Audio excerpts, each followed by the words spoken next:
Welcome to the Glenn Beck program. Tonight I want to talk to you a little bit about the truth. It's actually a pretty simple concept. Conformity with fact or reality.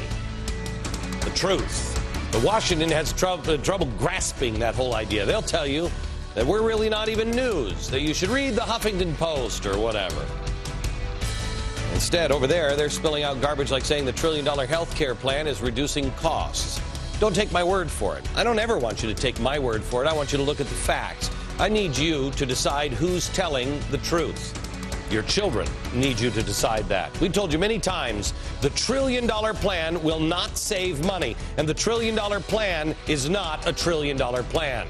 I can't believe that we have to actually argue that spending $1 trillion, that it's not a cost reduction, but I digress. Last week, the administration celebrated the Medicare trustees' report as evidence that Obamacare saved Medicare, and the media did their job, and they just cheerfully reported the news. But they all kind of forgot to mention one little dissenting opinion actually included in the report from the oh-so-biased chief of Medicare actuary. He's Richard Foster. He's held that post now for 15 years. The truth. As the economic site E21 points out, if you take the projected Medicare expenses for 2080 and compare to what Foster says expenses will really look like, it's 68% higher. CMS summed up their estimates like this. The final projections showing in this report for Medicare do not represent a reasonable expectation for actual program operations in either the short range or the long range. Don't take my word for it. I encourage you to review the illustrative alternative projections that are based on more sustainable assumptions for physician and other Medicare price updates. There you go. This is from the same report touted by the administration. What happens? The administration just chairs it up and the press ignores it. This is unprecedented. Usually actuaries just sign off on these estimates. Foster denounced them. But again, don't take it from me. Don't wait for the media to report on Foster's comments either. Read the full report yourself at glennbeck.com and decide for yourself who is telling the truth.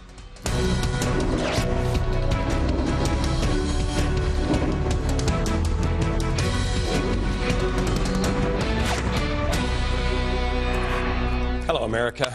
I'm glad you're here. I have to tell you that I just read an article before I came into the studio about how Americans are not visiting American news sites as much anymore. They're starting to go overseas to try to get their news overseas because they trust it more. What is happening to us? What is happening to our country? We know instinctively in our gut. Have you read this? This is Barack Obama's book, Dreams from My Father. It's the #1 New York Times bestseller. It was out for a long time.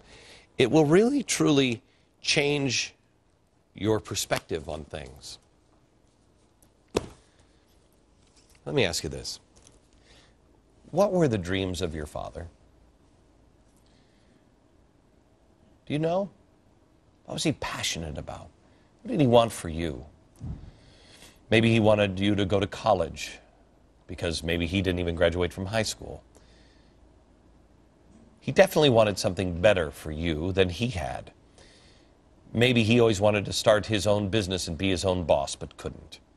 Maybe he just wanted to take your mom to Europe or South America on a dream vacation. I remember my dad all he wanted to do was retire and go golfing. He didn't make it because he worked so hard by the time he could retire. His back was so bad he couldn't walk around the course. But maybe your father, his dream was to retire, enjoy his grandchildren, and go fishing with them.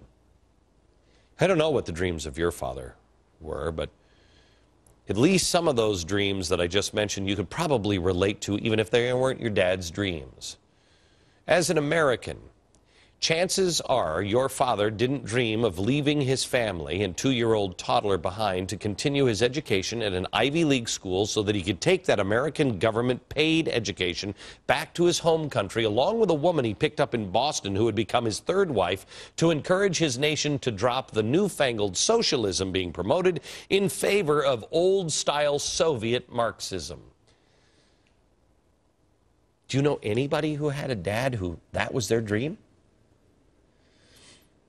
I don't know him, but the only one whose dad had that dream that I know is Barack Obama.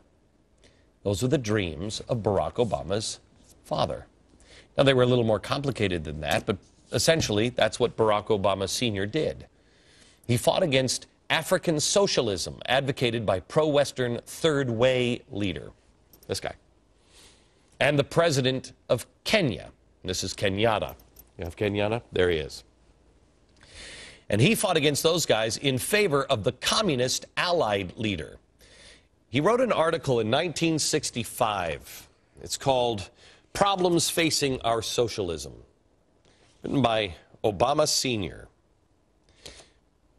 This has a point. It's not just a history lesson. This actually applies to today and maybe can help you figure out what's really going on in the world and maybe help wake your neighbors up.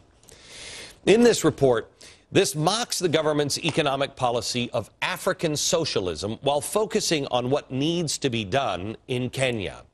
He says, what is more important is to find means by which we can redistribute our economic gains to the benefit of all and at the same time be able to channel some of these gains to future production. It's the government's obligation.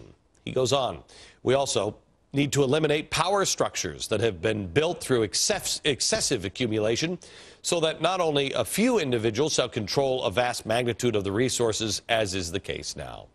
How can we afford to ignore the pockets of this economy which are underdeveloped without some positive statement about their development? In Kenya, the colonial government only developed the so-called white areas. Anti-colonialism, in this case it was anti-English and Marxist. Not even Marxist. It was full-fledged Soviet. That is Barack Obama Sr. Those were the dreams from his father. Now, his father went back to Kenya. He became the senior economist with the Kenya government until his disagreements with the President Kenyatta, led to his firing and apparent alcoholism. Now, back in Hawaii, according to President Obama's first book, Dreams from My Father, his mother, Stanley Ann Dunham, continued to direct young Barack Obama's attention and focus on the character and ideology of his communist and atheist biological father, rather than to the man whom Durham was remarried, Lolo Sureto. This guy, he's from Indonesia. So now here's young Barack Obama caught between three races, white, Asian, black, and three worlds, America, Indonesia, and far-off Kenya with his father. That can be a really, really good thing. But it can also be a really, really bad thing. Barack Obama was left with the faint memories and constant stories of the man who left him behind, and later, the stories of his father's father. This is where it gets interesting, and we've talked about this once before. His father's father, Barack Obama's grandfather, Hussein Obama. He's a man who became a cook for the British colonial troops in Kenya. The British in Kenya. He converted to Islam. But what were the dreams of Barack Obama's grandfather? Well, he became involved in the independence movement in Kenya. And when that was discovered by colonial forces, British forces in 1949, Barack Obama's grandfather was taken into custody and jailed for 6 months by the British. Now, according to Obama's grandmother, one of Hussein's wives, the British brutally tortured him while in custody, to the point where he suffered permanent physical disabilities. You put those pieces in the puzzle, and you put them together, it might shed some light on the way that Barack Obama Jr. deals with the British today. Remember, if you go back to May, when the White House said this.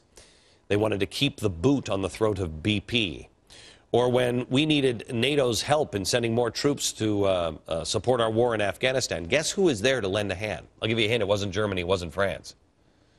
Shouldn't come as a surprise. The British were reportedly warned when Obama was elected that while they will, quote, remain special to us, quoting, Britain may have to make room for a few more special countries. The colonial country of Britain, the dreams of Barack Obama's grandfather, an independent Kenya, they were realized. And then his father came. He wanted a Marxist utopia in that country for that now independent nation. Well, they seem closer than ever now. And here's why I mention it today. The new Kenyan constitution was put to a referendum and passed just last week. And the exciting new document is here. It contains a preamble spelling out the social justice of the people's right to housing, health, and food. Now, this is interesting because this is now a charter of positive liberties, not negative liberties. It'll tell you what the government has to do for you. My question is, when you have health care in a nation as poor as Kenya, how do you make good on those rights? It also, this reads very much like the old Soviet Constitution. Somewhere, Barack Obama Sr. is smiling back.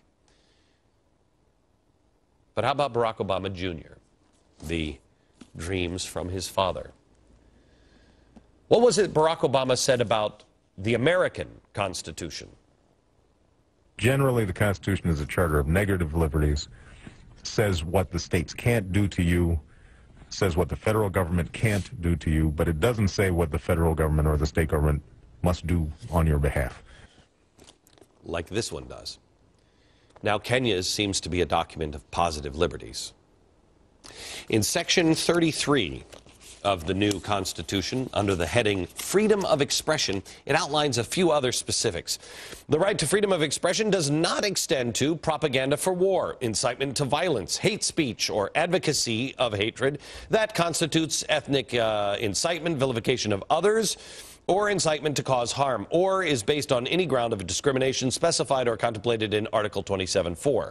In the exercise of the right to freedom of expression, every person shall respect the rights and reputation of others. Now, I don't know about you, but I'm sure the incitement to violent or hate speech or advocacy shouldn't be at all difficult to define. They won't have a problem with that one at all. The dreams of his father have been realized in Kenya late last week. Did you know that? Does he know that? Are they unrelated? Is this unrelated to the dreams of his son? Because the dreams of his son seem almost like the dreams of the father. And they're not the dreams of my dad. I doubt they're the dreams of yours. The dreams of my father were that we'd be able to make our own way in life. I think those are the dreams of Martin Luther King's father as well. The vast majority of Americans share the dreams of our forefathers, not the nightmares, the dreams, the aspirations, the hopes, the goal. The dreams responsible for creating the reality of the freest, most prosperous, and most generous nation to ever exist on earth.